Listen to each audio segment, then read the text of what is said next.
Okay.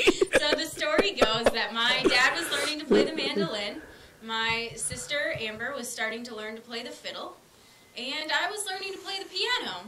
And have you ever tried to put a piano in a car? It doesn't work out. It doesn't work out. Does not work out well. I was the one who was left behind.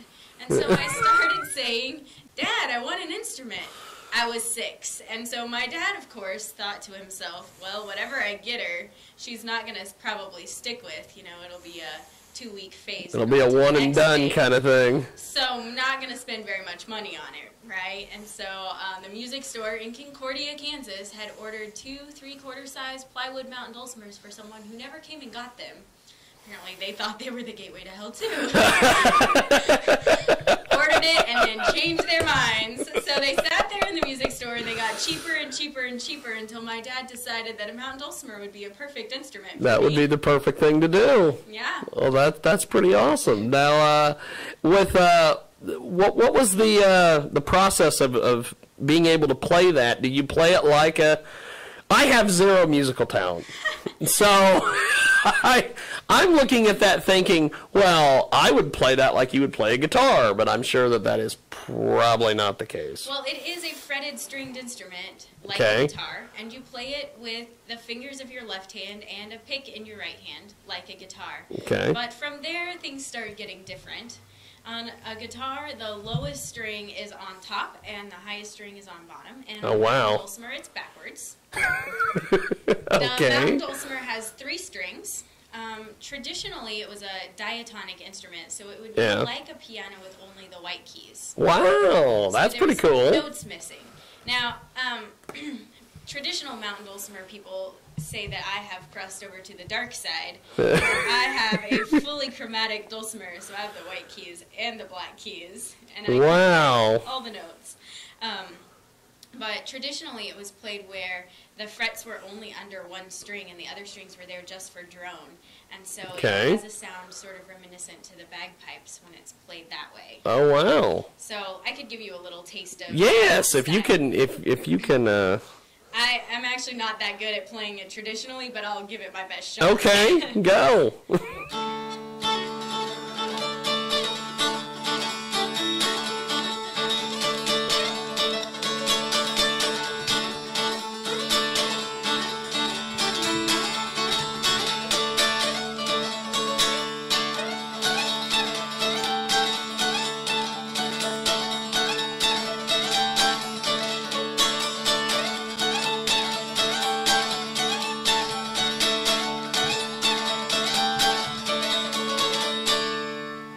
Wow.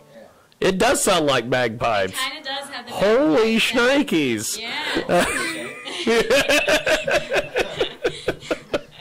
That is pretty cool. Now, with the mountain dulcimer, when you came in, you had this huge bag. Yeah, people ask me if I'm going camping all the time when I'm carrying that around. Oh, really? Yeah. No You probably get tired of hearing that over and over, I'm sure. Or golf clubs, and I don't play golf at all.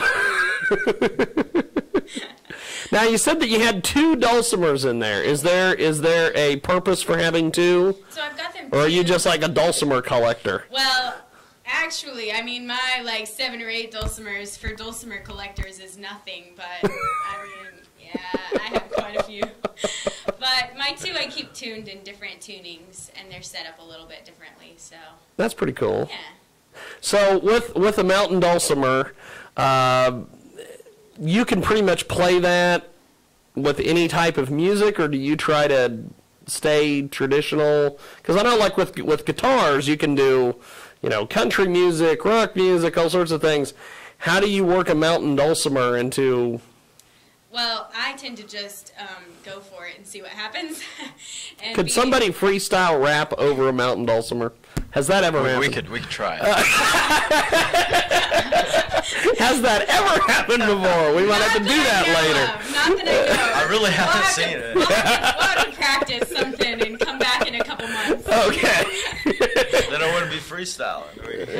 See, there you go. I need to go study. Now, Now, Aaron, you have so many people that just give you all sorts of praise. They make you out to be like, and you said it earlier, that somebody called you the Jimi Hendrix of the mountain dulcimer. Somebody did say that. When did this happen? When was? That was recently. Oh, fairly recently. On our Facebook page, actually, someone said that. They just said that you were the Jimi Hendrix of the mountain dulcimer. I think that is awesome. I don't know if I agree or not, but you know. Well, David Vidal is a huge fan of yours. Yeah. When the couple times that he's been here, in fact, the last time he was here when we, I don't know what the heck happened the last time he was here, but we had a bad wire on one of the microphones. This is before I replaced all the microphones. We had a bad wire on one of the microphones, and nobody bothered to even really notice what was going on until halfway through the show. It sounded like we had a waterfall in studio. Oh, wow. So we had our own waterfall for a Sunday, which that whole theater of the mind thing, that works. But with 6 frickin' cameras, well, people just go, it's a bad wire. They don't really have a waterfall in studio. So, but when he was here, we kept asking him about, he travels all over the country and he sees different musical artists, just like I was asking somebody earlier today when I did an interview for one of our KJAG programs. Who would you recommend if you've seen, you've probably opened for somebody or seen someone, and he's like, who I just love to death? This Erin. She plays this mountain dulcimer thing, and it is the coolest thing I've ever seen. And I said, the chick from Scenic Roots? And he's like, oh yeah, her and her sister are just dynamic. And he just was going on, and I'm like, oh my God, this guy's such a big fan. He's got the rookie card, the Dakota ring, and he's part of your fan club. So, what do you think about just artists that they're regional artists, they play all over the place, giving you compliments like that, and you're just somebody from Concordia, Kansas? That's pretty cool. It is cool. It is cool, and I feel like I'm not really doing anything special. I just happen to have a cheap dad who gave me a weird instrument. Because really, I feel like what I do is musically not that different than somebody with a guitar takes and sits down and plays these tunes. It's just that people aren't used to seeing someone do it on a mountain dulcimer. Well, I think it is a cool instrument. I know that I've seen in the past in the world of professional wrestling they've used guitars to crack people over the head. I don't know if anybody could ever get cracked over the head with a mountain dulcimer. I don't know. Hopefully they wouldn't choose one of my dulcimers. Oh. I'm kind of fond of it. Once again, we can try it.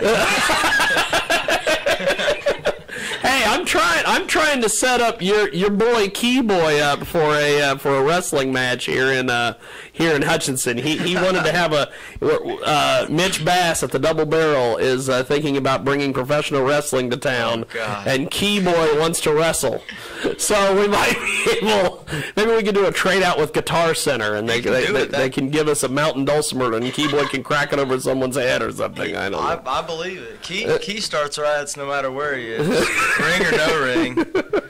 Ring or no ring. He's not the hip-hop artist that said he was going to get lost and canceled, is he? No, that is a guy by the name of Kim Kelly. Oh, okay. He out of Wichita. I don't know. No. Key Boy, he's done this show a few times, but what's funny is that there was 2 weeks in a row he said he was going to be on the show, and he ended up canceling at the last minute and telling me, well, I've got to go eat Chinese at the mall. And I'm like, what? So he kept tweeting pictures about how he was at the mall eating Chinese food. And I'm like, what is going on here? It's so funny. I hate to talk about him while he's not there, but I know he's going to listen later. But he knows. He does it sometimes. I mean, he does that when we're recording, and then it's like I text him. I'm like, hey, man, when are we going to get some studio time in? This was before when the studio was over at his house. I didn't have studio equipment yet. I was like, Key, I need some studio time, man. I really want to record some music, and you have studio equipment. And so he wouldn't text me back. And then he'd update a Facebook status 30 minutes later that said, all caps, said, anyone want studio time, hit me up. I'm like, So I text him I again, just like, did. hey, bro, that studio time though. That studio time we talked about, you know.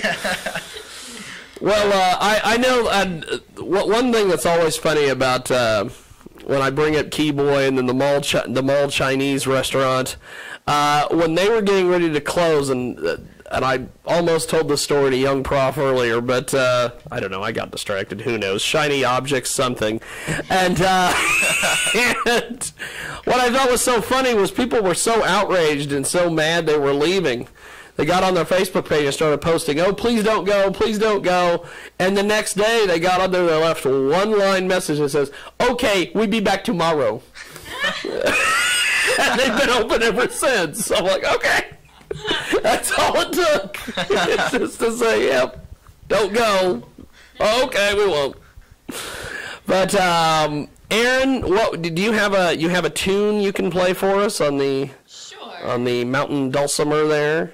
Yeah, so here's a little bit of an old-timey tune called the St. Anne's Reel. Okay. I'm going to start playing it a little more traditional style and then go into a little less traditional That's cool. style dulcimer. That's cool.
Wow, that was pretty cool. That was pretty cool. Well, we're going to take a time out. When we come back, we are going to go out to Hollywood and chat with our next guest on the phone. They are blowing up Twitter. They apparently don't know how to read or I don't know how to read. I don't know, one of the two. Well, I'll take the blame. When in doubt, blame Jiggy Jag. We are going to go talk to Bridezilla out there in in Hollywood. So we're going to take a quick time out here. When we come back, and still to come, we're going to talk to Jay Wheels, Mr. Josh, about this hip hop project that he's got, and the fact that he is actually designing his own CD cover. Not like all these other rappers and all these other miscreant musicians who are like, I got to spend millions of dollars on the CD cover. What? I got to spend millions of dollars on the CD cover, but I'm going to record tin can and a string for my music. It looks really good, but it sounds like crap. We're going to take a break. When we come back, we've got more here on the Big Broadcast. Did you ever see a fashion item or gadget in a movie or TV show you wanted to buy? Plotify is the platform for clothes and gadgets in movies and TV shows you love and want to buy. Check it out at Plotify.com, the platform for clothes and gadgets in movies and TV shows. Plotify.com. Let's talk about one of our great marketing partners here at Transmedia Worldwide. This segment is sponsored by www.hempnation.tk. 100% legal hemp. MLM has just launched. The products are wellness products, an all-natural product that is patented and protected, legal in all 50 states. Products contain CBD, that's rich hemp oil, years of testing and years ahead of the competition with product supply and production. Packaged to sell hemp oil MLM style. On February 20th, 2014, the